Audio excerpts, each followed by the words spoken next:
Hello everyone, I'm Paul Harris alongside Taylor Johnson, and this is a production of New Perspectives Media. We are here on the campus of South Carolina State University, and joining us today we have the 12th president of South Carolina State University, James Clark. How are you doing, sir? I'm doing great. Glad to have you here. Glad to be here. Well, I definitely have to ask you this to start off. In June, you got elected president. Did you see this coming? No. Quick answer, just like that off the bat. But can you elaborate a little bit more into why you were named president and what were your first thoughts when you were named? Well, actually, I had been on the board of trustees. As you probably recall, the previous board of trustees had been removed and replaced with 7 appointed individuals, voting individuals. I was one of the 7. I was appointed by the chairman of the House Ways and Means Committee, a gentleman by the name of Brian White. I served as a vice chairman of the board for a period of a year, so I was very much involved in what was going on with the university. Okay. And we got to a point in June, right after the accreditation occurred, the board had to do an assessment and ask itself what the direction that it was going to go regarding president. And given some of the things that we needed to do based on our situation for right now, the conclusion was reached that maybe a different skill set was needed. One that's more of a business skill set, more of a turnaround of a business that has been through some tough financial times than more so than the traditional president. Okay, President Clark, I also know that you are a native of Quincy, Florida, Yes. and I read in an article that you quoted that your parents are the smartest people you've ever Yes, met. two of the smartest people. So why that quote? Well, I said that I remind people, and there's multiple layers to that quote. I'm the youngest child by 10 years. Okay, my youngest brother is 10 years older than me, to much older parents who are now deceased. They were born back in very, very hard times. And because of the hard times, my mother only got to go to the 6th grade, and she had to leave and go to work. Mm-hmm. My father, born in 1901, only got to go to the 2nd grade, had to leave and go to work. Now, flip that, and I was blessed, and I ended up going to MIT, electrical engineering, computer science, and also business and so forth. So I was around a lot of what a lot of people would perceive as smart people from all over the world. Okay. But I tell people, despite all of that, they were 2 of the smartest people that I knew. Now, they simply didn't have the opportunity to get the type of education that I got. There's an old saying, though, don't let schooling get in the way of your education. Right, okay? And so they had a common sense. They were well-grounded. They had this fundamental sense of what's right, what's wrong, what makes sense, and an understanding of dealing with people, things that were critical about life. And that's why I say they were 2 of the smartest people. One of the things that my father used to always tell me, one of the biggest fools in the world is an educated fool. So you can you can do things and be way off track. Doesn't matter what degrees you have, doesn't matter what school you went to, et cetera, et cetera. It's how you apply yourself, for learning about life. Awesome. You're definitely right about that, and I want to piggyback off what she said about your parents. One thing that board chairman Charlie Way said is about you, precisely the skills, experience, and also character we need to lead SC State. What does that say from the board chairman to say that about you, and how will you make sure that you follow through with what he expects from you? Well, Chairman Way and I go back for quite some number of years. Mm-hmm. We had interaction at a business level many years ago before we ended up in this same space. But he also has been around me for a year, and he knows that I'm pretty hard-nosed on a lot of things. But really, the hard-nosed notion that people see is about I like being precise. I like focusing on quality. I like for there to be clarity. I like for there to be transparency. I like for there to be, respect and integrity. And he knows that when I say what I mean, and I mean what I say. And so he's seen it, at a first-hand basis, sitting right next to him in meeting after meeting. And I remember some of the meetings he'd said, we'd get out of these meetings a lot quicker if James would just let us move on. But he knows that I have certain tenacity, and there was a kind of a inside joke with the board, and I was called, the resident bulldog on the board, So he's been keeping an eye on you for quite some time then. Well, yeah, we just had interactions, a long time ago. We actually were involved in some things that helped keep a lot of jobs in South Carolina many years ago. Okay. And we had to work closely together over a very short amount of time to do something, and he delivered on his end and I delivered on my end. Amazing. Yeah. Well, we know that you were the vice president of a $1 billion company. How does that, how is it similar to being now the president of South Carolina State University? Well, it wasn't a $1 billion company. The company was much, much bigger than that. Oh. But the operations, the part that I had responsibility for, were several businesses, each of which were between $300 to $500 million. Several of those. So what we typically say over $1 billion operations, and there were a couple of different deals, each of which were $500 million deals and so forth. But the thing that's similar there is I was recruited from the outside. I was the first person, to my knowledge, that AT&T had reached in to the outside to bring it in at the vice president level to be in charge of all of their high-end computing systems. That part of the business at the time had been losing money, and but they needed someone with a different mindset that looked at things, in maybe somewhat radically different way. And so the group, really good people, had gotten kind of stuck in a way of doing things. And I was brought in kind of this, I'll call it a rabble-rouser, if you would, but really to assess and try to do the best, that was possible with, within the business operation. And what I found was that there were some really, really, really good people that needed a certain motivation and a certain leadership. And by, focusing on certain things like responsibility and authority, clarity of vision, clarity of view, setting targets, measuring things. If you don't measure it, you can't manage it. Okay. We were able to take that operation, which, by the way, before I got there, had some of the best managers in the world, and had some of the best engineers. These were Bell Labs engineers. Okay, so some of the best engineers in the world. But it simply needed a different management. So we were able to turn it around to the most profitable part of the computer business. Now, we've had some fiscal issues here at the university. We've had some team, issues here at the university. We've had some not being quite as customer focused and customer responsive as we could be here at the university. We've had some, this is the way we used to do it. We've always done it over the years, and we've had some fear of change, fear of getting out of the rut, fear of violating, the old norms here, just like was there. And so to me, it's very similar. The numbers are smaller, but the task is pretty much the same. Is that a big reason why you believe that you were picked, because you're known for something like what you did at AT&T, taking a money-losing division into one of the most profitable divisions at AT&T? I don't think that was the main reason. I think that's, I think that gives credibility to the board selecting me, quite frankly. It's something that people hear and they feel better about when they hear that. But I think the board made their decision because they saw what I was doing day to day for this university. Yeah, that was gravy. All of that was icing on the cake. But what they saw was my passion, my commitment, my involvement, my dedication to doing the right thing, and my insight as to what the issues were here, and the way in which I approach solving problems. I think it was specifically looking at that, because the individuals that sit around the board, they have all kinds of accolades can be put upon them as well. And so I don't stand out amongst that crew. Not amongst that crew. I'm okay. I'm hanging in there with them. But it was more focused on what I had been doing for the university. Wow. Now, if they just said that, we've seen him in action and we think he's good, other folks would say, well, we've seen everybody else in action and we think they're better. But they have to make a tough call, and that's a board that's prepared to make a tough call. You're right. And coming on as president, what we have seen here at South Carolina State University, 3 presidents in 3 years. Yeah. No longevity. Right. What makes you want to take on that challenge? Well, one of the things I think that you have to understand why there were changes and so forth, and what's different in this case.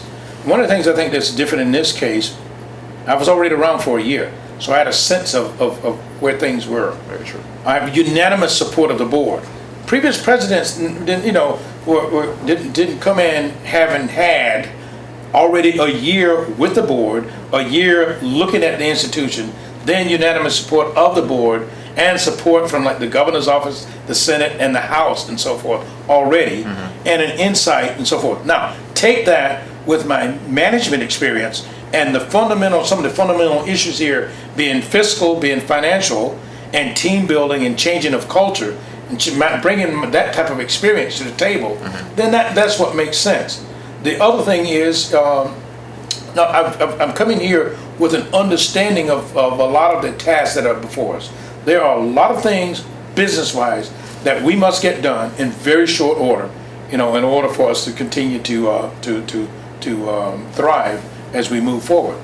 So there's certain deadlines, and I just as an example, I arrived in July, and before July was over, we had to make sure we processed all the paperwork for $12 million worth of loan forgiveness. We did it ahead of time. Wow. Okay, we have an outstanding bond for large tens of millions of dollars for dorms that we're paying for. The opportunity to refinance that, to save a lot of money for the university. I just got a board approval resolution to do that this morning. Great. Okay, we had a big meeting, full assembly meeting of everyone, and I had to run out of that and leave that to come to the board meeting to take care of that. And we're looking at some opportunities for other finance and other partnerships and so forth going forward. And there's like week after week after week, there's a lot of business transactions that we must do. Now, some people may take offense by when I say business, but we're in the business of educating our youth. Yeah. And if you think that education is not a business, then I think you're kind of off a bit, because we have customers, we have stakeholders that we must be sensitive to, that we must satisfy, that we must be friendly to. We have quote unquote product that we must deliver that is high quality. Our educated youth, those are product that will be taken up by either business entities or other academic institutions to further their education. If we don't produce a high quality quote unquote product, then we will eventually go out of business. If we don't have high quality workers or high quality work environment here, that's a collaborative in nature, shared governance amongst the faculty and the staff and the administration, etc., then guess what? Just like any other company, we will go out of business, no matter what our heritage was. There are a lot of big names, corporations, that once they lost their way, they went out of business. Once they failed to focus on customer satisfaction, customer service, responsiveness, timeliness, etc., they lost their way and went out of business. You're We right. can't do that. We can't. We have too much at stake. Wow. You're right, especially with all that's happened recently with the university, so much at stake, and that's why they're hiring you to fix the problem. Once again, we're here with James. Not to fix the problem, be part of a team, to help motivate a team. I apologize. Because a team of individuals, we will all take corrective actions to enhance the situation here. Great way. Once again, we're here with James Franklin, the 12th president of South Carolina State University. He was James James Clark, excuse me. I was thinking actually of the Penn State football coach. Yes. Sorry. But James Clark, 12th president of South Carolina State University. We're in his office. He's been president about a month and a half, right? July 1. July 1st. So 45 days. 45. See, he's Already precise with 2 months everything. He said he was precise. And you're still under construction with your office a little bit, I see. But I see a sign that says World's Greatest Aviation Celebration. Yes. Share with us a little bit about your love for that. Okay. First of all, the office, from my standpoint, doesn't need a lot of decorations. The computer's working. I have a desk and that I can sit at, That is true. and the telephone works. That's all I need. Accoutrements and so forth. To make it look better and so forth is fine. But I have a chair that I sit in, and I'm good, and so forth with that. On the aviation, that's my hobby, with my passion. When I retired about 15 years ago, I really spent a lot more time in that. Myself and a friend built an airplane in 2002, finished it. I did all the testing of it, flew it in air shows all over the country, flew in the world's largest formation aerobatic team for a while, and I also eventually got elected to the board of directors of the largest aviation activity there is, the Experimental Aviation Association, EAA. Now, it's Experimental Aircraft Association. Now, what we ended up doing with that entity is bringing together aviators from around the world. The last week of July, over 500,000 people during the course of a week is in Oshkosh, Wisconsin. Over 10,000 airplanes. So all the innovation in aviation it comes together in one place. No matter what type of aviation is, every major player, the major players in aviation are there, and a lot of players that you don't know because they're smaller. But you have military, you have commercial, etc. And this past year, on the experimental aircraft side, my aircraft ended up being the poster aircraft that was used to highlight the home-built or experimental aircraft type. And so there's a photo over there of me flying in formation. Brag about that a little bit. taken some years ago. Yeah. Okay. Well, Yeah. President Clark, as a recent graduate of the university, Yes. what is SC State's plan to bring back interaction between alumni and students? Well, one of the things that we're going to be doing, if you've heard me talk different places, I talk about partnerships and collaborations, okay? Partnerships and collaborations mean a certain outreach to engage. The alumni, one of the things, the more time I spend here, the more I realize how tight and how deep that connection is with alumni. Now, one of the things that we failed, I think, to do was to keep our alumni fully apprised as to where we are, what we need, what we're doing, etc. I think we need to make sure that we amp up our alumni engagement and relationship, but we need to make sure we share with them openly and honestly exactly what we're doing. The communication that we will have with the alumni going forward will be significantly enhanced. We will significantly enhance both outbound communications where we're sharing information, but I'll call inbound communication where we are listening.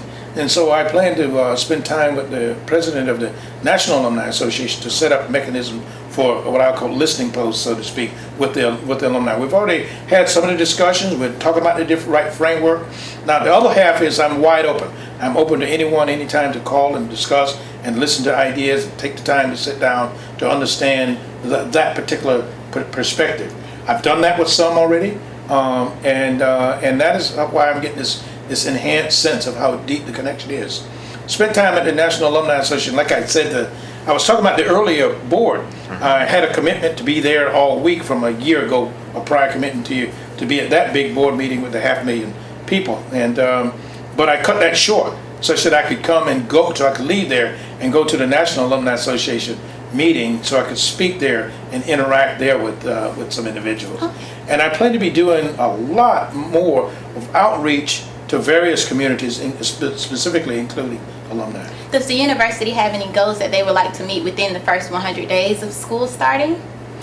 I have some, but to be honest with you, I had a first 2 days, first 2 weeks, 30 days, 60 days, 90 days, and as some famous boxer says, everybody comes in with a plan until they can get in the ring and get hit, and then the plan goes out the window. Well, my plan was set back probably about 30 to 60 days, because when I got here, I discovered some things that needed some more immediate attention, and I'm going to be recalibrating those plans, and I'll gladly share what they are.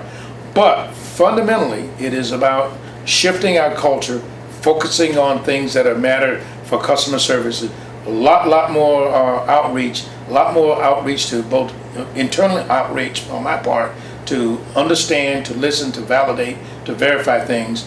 I'll be meeting with every department. I'll have departmental reviews and departmental meetings. Departmental meetings where I get to talk to each and every person in every department. Reviews where the management goes over everything, so I know for myself. Individually, I plan to move around and talk to all the individuals parking lot anywhere. I plan to visit every dorm. I plan to visit every single building to know what we're doing. I plan to establish a much stronger relationship in the business community, establishing partnerships and collaborations there. I already started on the academic communities. As a matter of fact, when we finish this particular interview, I have a specific meeting with a certain academic institution to finalize some plans that something we'll announce later on. Okay. And as soon as that one's done, probably next week or the week after, I have another academic institution meeting, and then the next week another one, and yet a fourth one queued up in that area. Wow. There's several corporations that plan to be discussing some things with. There's some community outreach activities that I've been approached by, but I plan to amp it up a lot more than people expect. But I got to put the structure in place such that these things can move very quickly. And just one more question for you, sure. President Clark. Sure. For any high school students, transfer students, or graduate students, if you had to give them advice of why they should choose SC State, what would you tell them? It's a wonderful institution with a long and strong and deep heritage, with professors, staff, administration that deeply cares, and that we have programs here that are some of which are best in the nation, and a wide variety of opportunities for students that come here. We have some programs that people don't know about, but they will hear about. where folks from all over the world are coming here just to participate in those activities. The other thing is, feedback I get from students is that the way in which the professors care, the way in which the professors interact with them, and it's a sense of family. When you come here, you're joining the Bulldog family. You're joining a bunch of people that are going to care at every level, and you can't beat that. You simply can't beat that experience, and it gives you a sense of not only understanding what's being taught, but an understanding of who you are and what you can achieve. Very true. 45 days in, how much support have you gotten from not only alumni, but athletic department? And what will you do to open your door for students more? Well, I've gotten tremendous support from just about everyone I've had a chance to interact with. As people get to understand what I'm about, what I'm doing, how I'm doing it, I've actually been surprised with the amount of very, very, very, very positive feedback from various entities. Now, the main thing for me is simply keeping it real. Just keeping it real. I use the expression to people, no matter how tough the situation may be, no matter how tough a decision or call that you're making, if you're real with it, you can deal with it. And to me, you just keep it real, keep it honest, keep it open, and be forthright in everything that you do. And people will support you because they can tell when it's in here, that you're doing the right thing for that reason. They're very true. That is very true. And before we wrap up, I have to ask you this: what will you do to improve enrollment at the university for South Carolina State? Well, one of the things we have to do, we have to fix out a lot of stuff internally. We got to get our house in order. We've got to change our whole process. So we're going to change the entire process, and it'll be more timely, more informative, easier access, just all of those things to bring us, more in what I'll call more into the 21st century, but toward with that goal of becoming more world class, because we're not that right now. Then the next thing, our outreach. We gotta reach out better with a better message. But we also have to target. We have to target a lot more, and not just shotgun blast, but target and making sure that we're reaching the students that have a direct mesh with who we are and what we're about. So if we can target fewer students with a higher yield, then we all are better off, and we can improve the experience for everyone.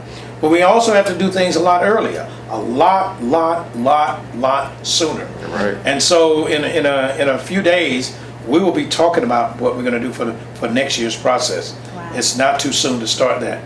Now, and finally on that, one of the things that I hope to do is for us to make investments in technology.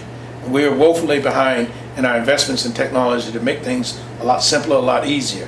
We're working people, hours and hours and hours, but we need to use the number of people that we have to be more effective, to provide a more intimate customer relationship and a customer service to those that need it, and let the technology remove some of the burden of the things that is ordinary, straightforward tasks.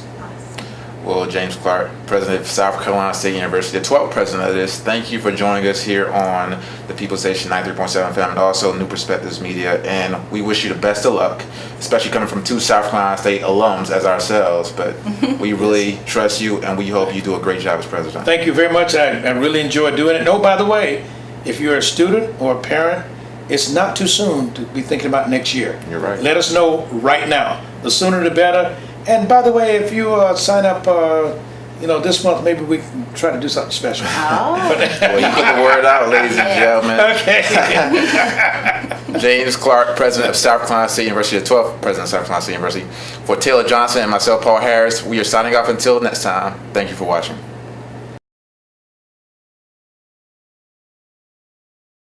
This has been a production of New Perspectives Media, a part of the People Station WOCS 93.7 FM, located at 1581 Russell Street, Orangeburg, South Carolina. New Perspectives Media is sponsored by Orangeburg Consolidated School District 5, Regional Medical Center, the Department of Public Utilities, Jimmy Jones Toyota of Orangeburg, National Kidney Foundation, Curry Insurance Agency, Dean Law Firm.